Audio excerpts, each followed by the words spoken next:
लगता है।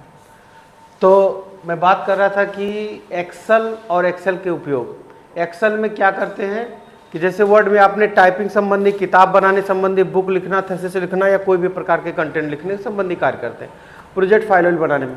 लेकिन एक्सेल एक ऐसा प्रोग्राम है जिसमें हम किसी भी ऑफिस का अकाउंटिंग, बिलिंग, जैसे कैसा अकाउंटिंग, होटल, हॉस्पिटल, किराना स्टोर, मिल, तहसील, ब्लॉक, हर तरह के जो अकाउंटेंट वर्क है वो सब क्या आता है। जैसे मान लीजिए कि 1000 लोगों का डाटा फीड करना है, तो 1000 लाइनें बनी हुई, तो 1000 लाइन में आसानी से फीड हो जाएगा। तो ये सब कार्य जो है इसमें किए जाते हैं।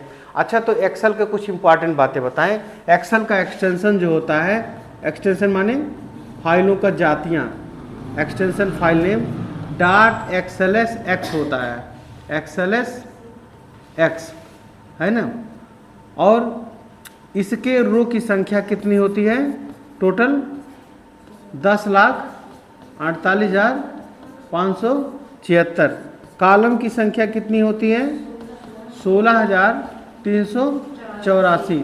लास्ट वाले कॉलम का नाम है XFD। और क्या, इसमें जो सीट होती है, सीट कितने होते हैं? डिफ़ॉल्ट तो एक होता है, लेकिन उसमें जोड़ कितना सकते हैं? 10,000 तक सीट ला सकते हैं।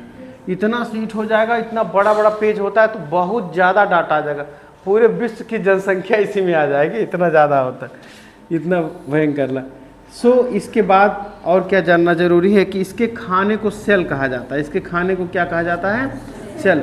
जिस सेल पे आपका कर्सर क्लिक होता है ऐसे चौकोर, उस पर, उसे एक्टिव सेल कहा जाता है। क्या कहा जाएगा? एक्टिव सेल कहा जाएगा। और क्या, अगर इसके अंदर कोई अक्षर लिखा है, मान लीजिए एक्टिव लिखा है, और इसे हम काट के एक्शन लिखना चाह रहे हैं, तो एक बटन, इस पर क्लिक करने के बाद F2 बटन दबा करके हम इसमें एडिट कर सकते हैं। F2 से क्या कर सकते हैं? एडिट कर सकते हैं। इसको काट के एक्शन कर सकते हैं, कर्सर अंदर आ जाएगा, काट के लिख देंगे। बात समझ में आई? तो F2 का प्रयोग सेल कहते हैं, एक्टिव सेल कहते हैं, ये सब समझ में आ गया। हर खाने का अपना इसके नाम होता है।